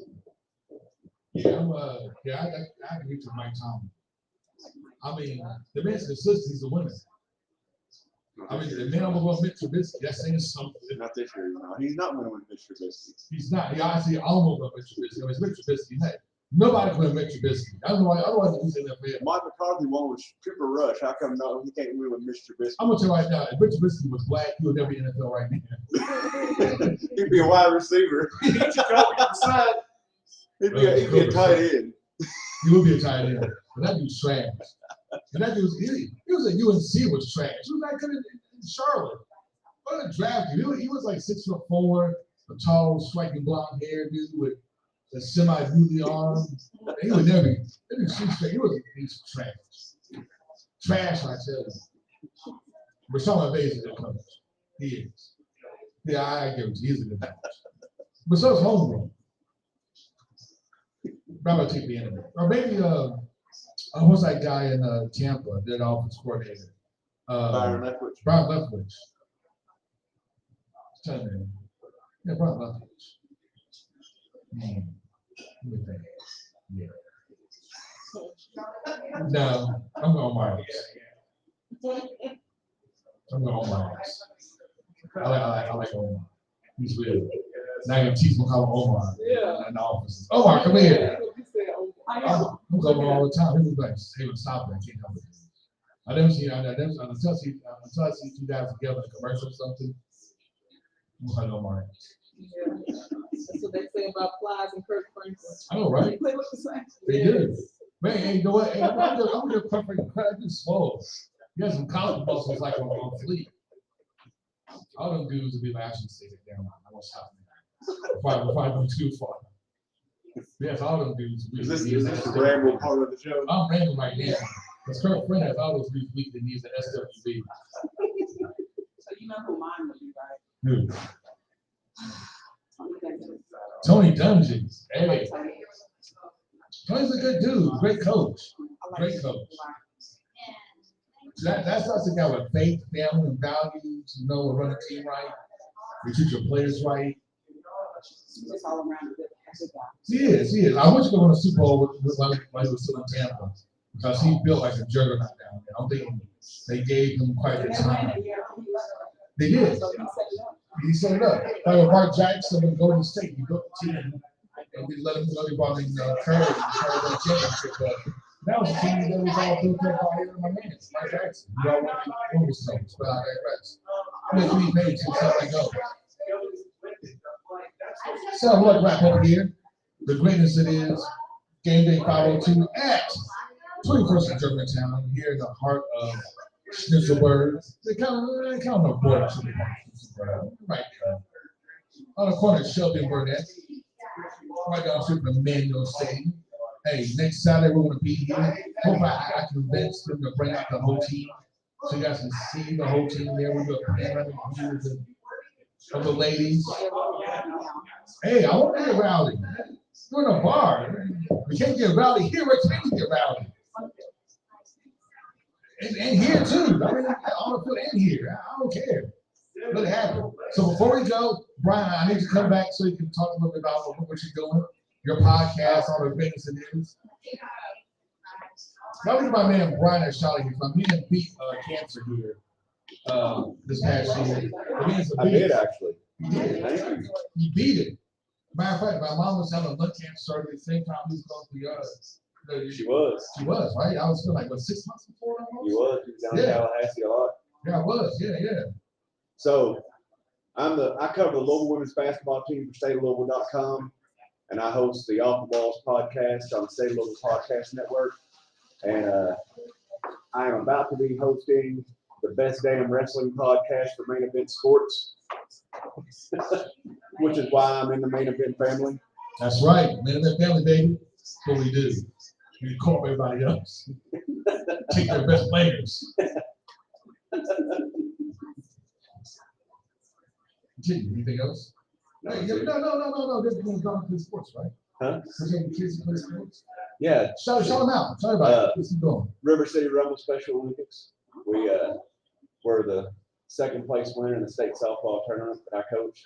Boom, right there. We're defending flag football champions. There you go. So, are we going to host a fundraiser for you guys as well? We're going to do something, yes. There we go. Kids out to one of our games. Bring them out and they all get Okay. Boom. That'd be awesome. There it is. Look at that. Good connections. They gotta wear red, black, or white. They're almost all, well, actually, our uniforms are red and black. Okay, perfect. There you go. Bring them out. Bring them out. That's right. So I want to say the new theme song. Taking Dynamite this year. I'm looking at The Derby City Dynamite. The Derby City Dynamite. Casualties of War, wherever I can. There we go. Casualties of War. What? Oh, no. You should have said that earlier. Okay. Come on back. She's the one who wanted to know if there was karaoke. It's karaoke time. Yeah. I will come back tonight for karaoke. If you come back tonight, I will be. I don't sing it all. I'm just a hype. I'm just a hype man. So I will stand behind you. I will hype you up.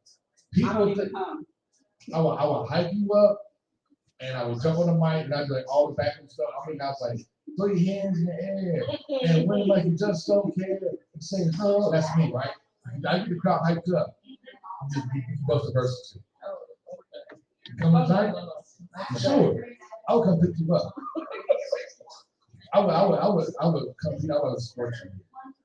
I would clean my car out. Make sure that this is fresh and clean, right? And come pick you up. They don't have to escort you here. You can do it right now. Yeah, what do you say? No? All right, okay, well, I try. Hey, you gotta start beatboxing for it. Then maybe she'll do it. I mean, You can do it. I'll break dance for you. I'll pop like right now. I would spin right now. You will throw a hip out. I would. So yeah, right. I would do the windmill and then just down 911 and we're ready to go. It says I'm on standby. Oh, you know what? I think it's about to cue up some music over here. Yeah, I'm trying to find it. So you do the theme song for. I'll do it. Uh-oh.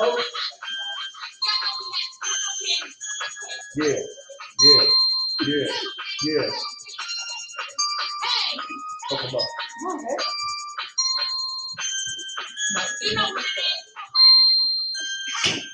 Yeah.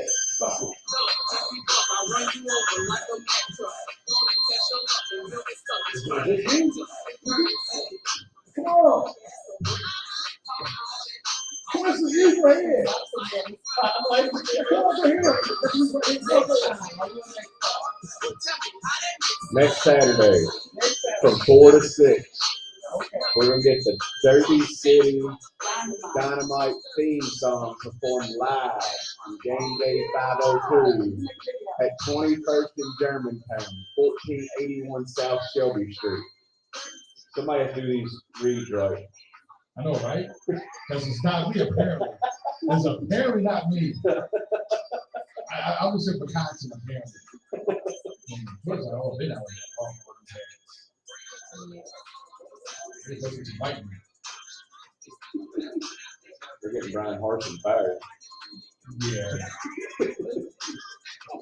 Yeah. Hey, tune in next week. We'll be here. Same game time, same back channel. With my backup dancer.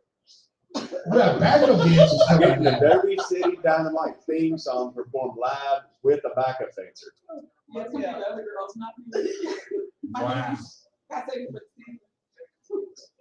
There we go. spotlight back on you. That's an instant tune in right there. It is instant to me. I'm out. Instant tune in. I'm hyped this all week long. I guarantee it. Yeah. Hey, tune in next week. I'm saying, we're gonna have some fun. So we have 5 weeks, so we can talk about other things besides doing football. Thank God.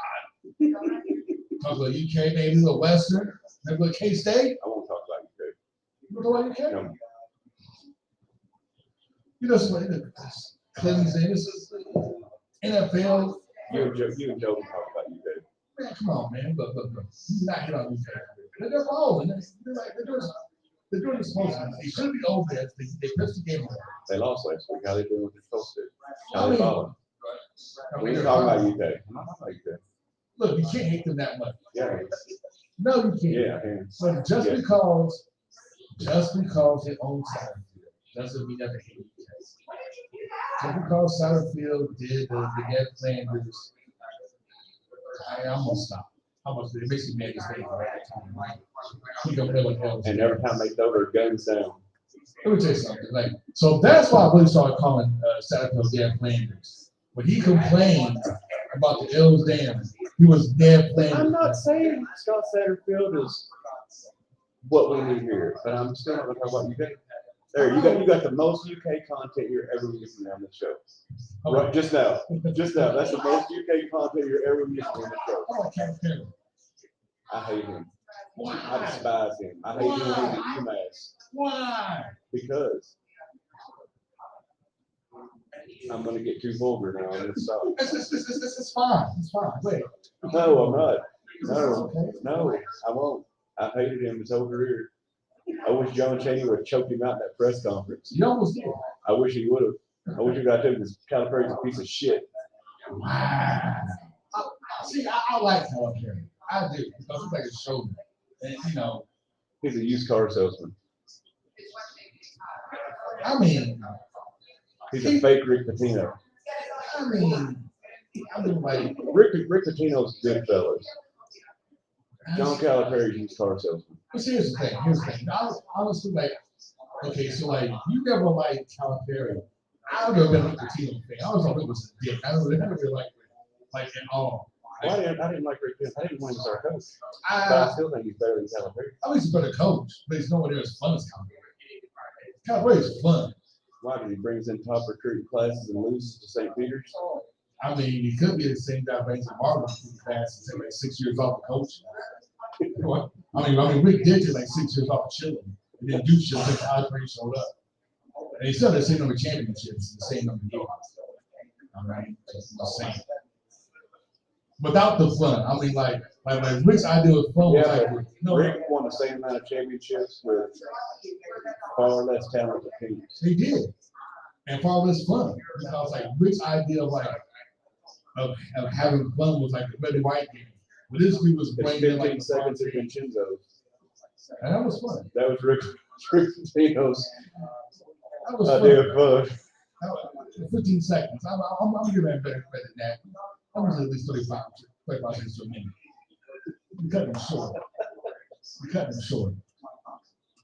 This is off the rails on this conversation. Yeah. How did Joe get in all this? I don't know. I don't know what Joe's doing over there. Joe's like He's never drinking a pass-through ribbon coffee. Some cheese fries. a pass-through ribbon. Coffee. You still drink It's a coffee drink. It's like pass-through ribbon with coffee in it. Paps. I know Paps is still a drink. I thought it was like a burning shirt. Pass-through ribbon with coffee in it. Here we come sauntering back. He has his grandma's glasses on. That's right. That's that golden girl swag. Glasses. It's a sunny boy, go out and prosper. And I'm prospering with cheese fries at the bar. And yes, to your point. Is the pass-through coffee drink good? I'll be goddamned if it's not. Like, it doesn't make any damn sense. Should it be good? No. But is it? It is. There you go. Did you get those glasses from the Golden Girls website? Nah, man, I got them on a discount from your mom. She's like, I got a spare pair, Joe.